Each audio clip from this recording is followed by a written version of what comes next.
علي النجم الغائب النهارده على الهاتف هداف الدوري المصري في نصف الموسم. ادي انطلاقه عدى حلوه قفشه ثبته حلو قوي، وادي كهربا هي خط هدف من الاهداف الغاليه جدا يا كهربا.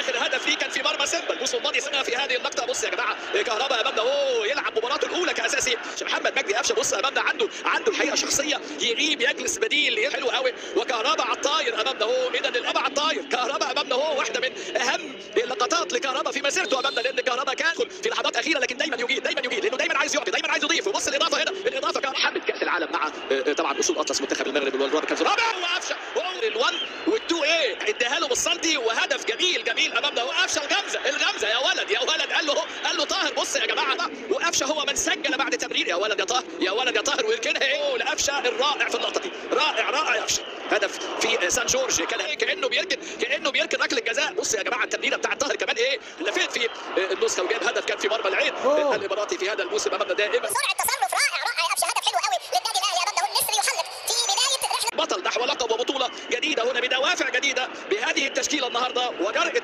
طبعا اصول اطلس منتخب المغرب والرابع كان رابع وقفشه يحيى عطيه الله كهربا يحيى مش معقول الحلوه الرائعه في هذه اللحظات امامنا حسين الشحات مش معقول يحيى عطيه الله ياخد التمريره الجامده في هذه اللقطه وسجل بيسرى في اعتقاد ان كان هيكون يحيى 4-3 وعلى طول استلام وادي التحرك. يحيى عطيه الله عمل بيسجل في هذه اللحظات طبعا هجميه عملها حلوه هو ده هدف رابع للاهلي. هدف رابع امامنا مفيش احلى من كده.